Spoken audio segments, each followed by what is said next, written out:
The whole experience was absolutely surreal. What was it like being a target of Trump? Presumably still are.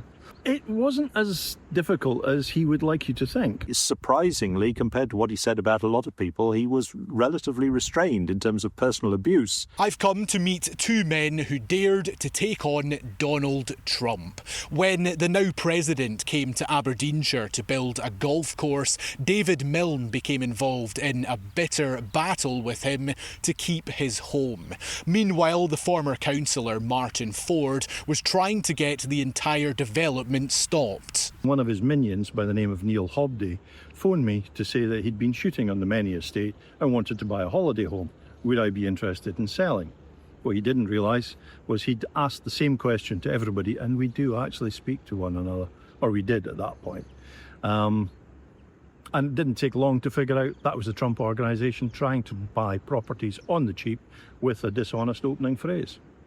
And tell me what happened next. We all remember, I think, the video scenes of Donald Trump looking down there at what is now his course, looking up at these houses. I've got it down here, looking up at your house, apparently, and saying that he wanted to get rid of it. How did you feel at that point? To me, that was just a blatantly arrogant and ignorant move, very much like the rest of what he's done. It shows a lack of understanding and a lack of consideration for the people in the area he's moved into.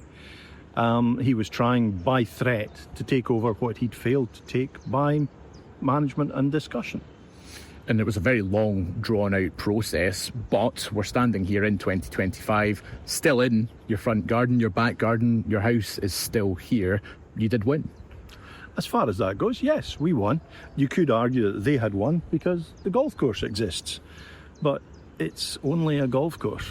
All the rest of the paraphernalia that they promised hasn't arrived. I was chair of the planning committee. We had a large and complex application in front of us for a golf resort.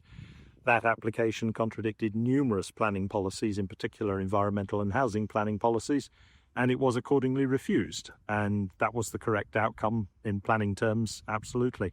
There were arguments being put forward by the applicant and his supporters that the enormous economic benefits that were promised should outweigh the planning policies and allow the destruction of the site of special scientific interest in return for what were claimed to be 6,000 jobs and £1 billion investment. Well, nearly 20 years on, of course, no golf resort has been built. We don't have 6,000 jobs. We don't have £1 billion investment. But unfortunately, we do have a effectively destroyed site of special scientific interest. And I think it's a tragedy, and it shouldn't have happened. And for our listeners, remind us that site being the, stunning dunes we have behind us. Yes, and in particular, the half of the site of special scientific interest is now part of number one golf course. And the site was designated as being of scientific interest because it was a mobile dune system, and you can't build a golf course on a mobile dune system, so the sand had to be stopped moving and stabilised, and therefore it is no longer a mobile dune system. The integrity and the whole reason for listing, the whole basis of its scientific interest has all been destroyed, has gone. I have to say the dunes were a wonder of nature. They were also stunningly beautiful, and it is an absolute tragedy and a failure of the planning system that they are now a billionaire's vanity project. For what? Well, a handful of jobs and a relatively small investment, and all the things that were dangled in front of people as the incentive to allow the dunes to be destroyed have not materialised. How do you feel standing here in 2025 with that course built beside you? Immensely sad. Immensely sad. We've lost something that mattered.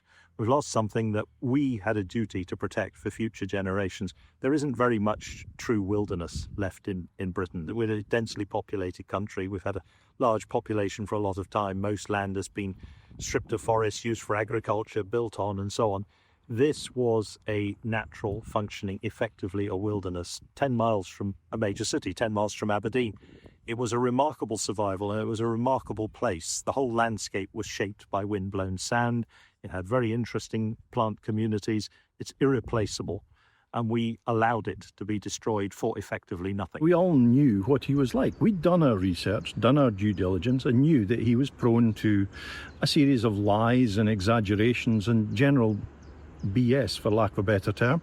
And he hasn't changed, not even now as the president. So it was a bit wearing when it wore off and you could see some of the locals actually starting to listen. But when you got the chance to speak to them directly, most of them backed off. A local councillor for a relatively small rural council in Scotland, my life and Donald Trump's life don't touch his orbit and my orbit. We have nothing in common. How on earth was I going to have my life changed by a property developer from New York? And indeed, he had his life changed a bit by me in return. Probably the hardest bit was around 2009 when the local council were asked for compulsory purchase orders. The Trump organisation put in a letter requesting that the council issue compulsory purchase notices against our property, and I think it was 5 others in the area. That was difficult for a little while, especially the fact that we found out via another group and not the local council. No one saw fit to tell us that these orders had been applied for. He's going to be here opening his new golf course on this same resort. How do you feel about that? I find it really sad that they've gone from destroying one site of special scientific interest to putting a course on what used to be a site of interest in natural sciences, removing the area from being used by the local public as part of the country park, and just turning it into a closed resort. Do you feel the local area was lied to by the Trump organisation? Oh yes, very much so. The Trump organisation routinely lie to the people around a job. What they do is they promise you the earth, and then at the end of the day they hand you a handful of mud. So if you define it very closely, they're probably telling you the truth. But when you look at people's expectations, no, they're not. In 2016, you famously raised a Mexican flag in this garden. Talk to me about why you did that and what the reaction was like. The Mexican flag was as a direct response of their campaign to build a border wall and make the Mexicans pay for it. I first heard that, I can't remember exactly when now, but the first thing I thought when I heard that was this was a repeat of what they'd done here. They came in, argued about our boundaries, which were originally government-defined boundaries, and came in without discussion, without agreement, without consultation, ripped down and stole my existing fence, which was a post and wire fence, and put up a cheap, nasty, what I would call a snow fence or a chestnut wattle fence. Then sent me a bill for it. So I thought, this is just a rerun. The Mexican effect was really just a rerun. So I put up the Mexican flag in solidarity with the Mexican people. The response I got on social media from the Mexican population was incredible. The amount of replacement Mexican flags I got was unbelievable. I've gone through the whole stack because the wind here just shreds flags. But they were very much appreciated, and I did appreciate the support. An extremely expensive police operation for no benefit. That is one of the things I object to.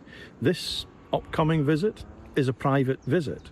So he's a private individual visiting a private work site, and yet we're going to be expected to pay for it. Do you get police coming visiting the house, things like that at all? It's very simple. They seem to just ignore us, but they completely and conveniently forget that we would now be a target for the pro-Trump supporters. Given the violence and aggression that they have shown worldwide, I am a little concerned that these thugs in the MAGA hats are going to turn up on our doorstep one day, and the police, well, we've always had a problem with the police here. It's been routine that if the Trump organisation phoned the police, they turn up in 20 minutes. If we phoned the police, we might get a visit 3 days later. We saw what happened after Donald Trump lost the election. We've seen other incidents since. Is that something you actively worry about? No, I wouldn't say I worry about that sort of violence. I'm aware of it and keep my eyes open. We have got a CCTV system on the house and in the immediate area, so I'm aware of who's around. Most of these guys won't go anywhere other than in a crowd. We're far enough out in the middle of nowhere, it makes it unlikely. I'm aware of it, I'm aware there is a threat. I wouldn't say I worry about it, but I want to be convinced that the police have seriously considered it and are taking it into consideration. The hundreds of jobs it will bring, the thousands, if not hundreds of thousands of visitors, the millions of pounds worth of investment. False promises. And if Mr. Trump does come here, I expect he will also be announcing that all the people protesting are wearing MAGA hats, that he has just completed the course having got a hole in one every single hole, and that he's the greatest person in the world. And nobody should believe a word the man says. He is an habitual liar, and that's the end of it. And are you surprised at all about anything he's done as president both times, given your experiences with the man? I try not to be surprised because really anything is possible. He's got the attention span of a flea. He's irrational, contradictory, narcissistic. He's not a rational, normal person, and so anything is possible.